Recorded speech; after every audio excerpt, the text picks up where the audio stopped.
And I was like, oh, this is horrible. But the crazy thing is, after that experience, my friends came up to me like, I didn't know you were Indian. This is so cool. Meanwhile, there was like one other Indian in our school system, and her name was Shanti. That was it. I mean, truly, it was.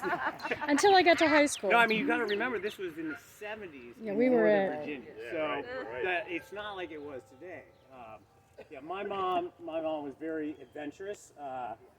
Just by the fact of who she married back in the 60s and the 70s. I mean, that's commonplace today, but a German English woman marrying somebody straight from India, it was pretty much unheard of at the time. And that's one of the things I admired about my mother, is how adventurous she was. I mean, she went to India probably 4 or 5 times when we were kids, and she didn't go with my dad all the time. She went with Shanti and myself when we were only like 1 or 2 years old. She went with my grandmother, Oma, which is a testament to how adventurous, and where the genes came from. My grandmother, had never been to India either, but she loved the country, she loved the people, and I've met a lot of people who've been to India, and it's one of the most impoverished, overpopulated places on the planet, and it takes a certain person to be able to see through that and appreciate the country and the people for the beauty that they are and the country's beauty that it has. And she had that, and that's one of the many things I loved about her. We put together this inscription. Babe, Shanti, and I worked on this, and it has some adjectives here that don't even do her justice. Some of the adjectives being determined, inspiring, independent, encouraging, and caring. And she was one of the most caring, sensitive souls that I've ever come across. I mean, I remember as a teenager one time she was in tears for a couple of days, and I'm like, what's going on? Why are you so sad? And she just watched a movie that had like a particular character, who had injustice done to them, and she couldn't get out of her head. I tried to tell her, Mom, it's just a movie. but that's the soul that she was, and she cared deeply about others. She cared deeply about parenting and raising my sister and myself. I mean, she tells me the story, which I told you, some of you.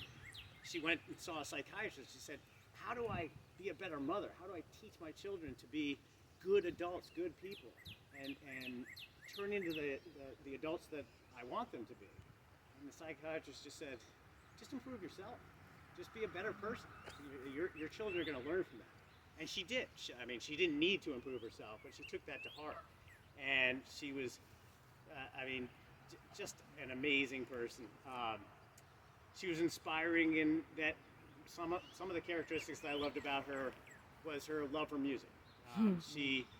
Babe, we saw one of the pictures of you and her playing on the upright piano at my house in South Fox. And I have, talk about her being inspiring or determined.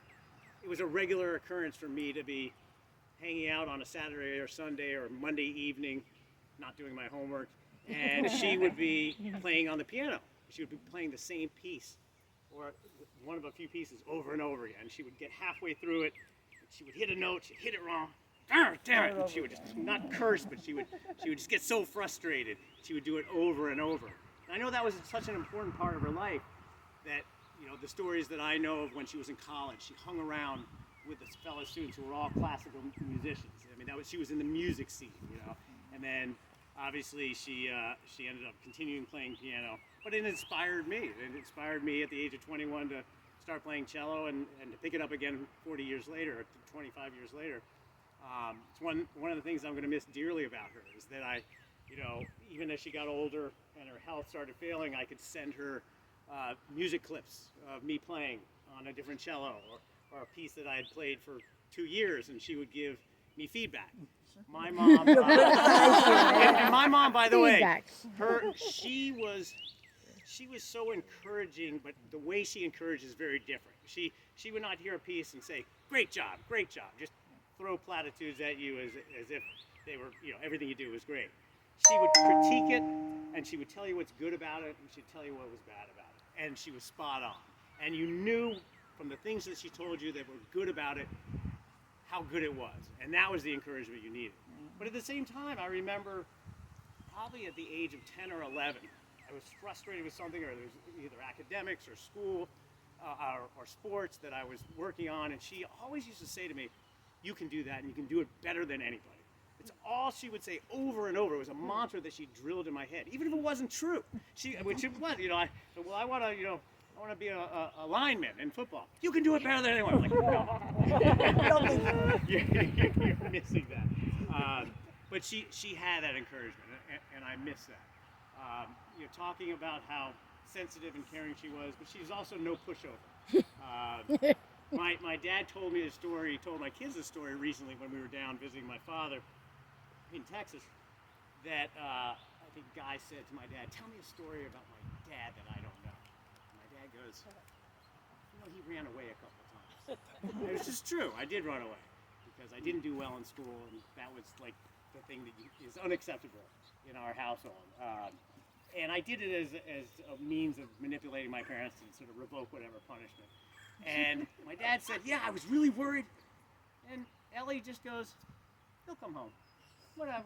Like she's like, so she's not a pushover. I couldn't get away with that. I'll leave you with one other story. And did you come home? Yeah. I did. She knew. A lot sooner than you might think. When we were also down visiting my mom last, we were playing Monopoly, Declan and myself and Max and Guy. We were playing Monopoly, and she'd gotten to the point where she had phases because of her physical illness and everything she was battling. She'd had phases where she had more clarity, less clarity, and this time she was clear, but she was slow. She was in a wheelchair, and we were playing Monopoly, sitting around, and everyone here knows how Monopoly is played. You get Boardwalk and Park Place, you win, right? So she had Boardwalk, Guy had Park Place.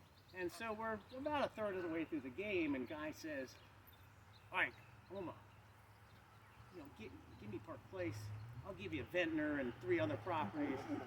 You know, a real rip your face off deal. You know, you're taking advantage of your grandma." And she's like, "No, that's all right." And then Guy says, "Well, how about this property? How about 500 on top?" It suddenly became a really good deal. Mom just sat there, no. No.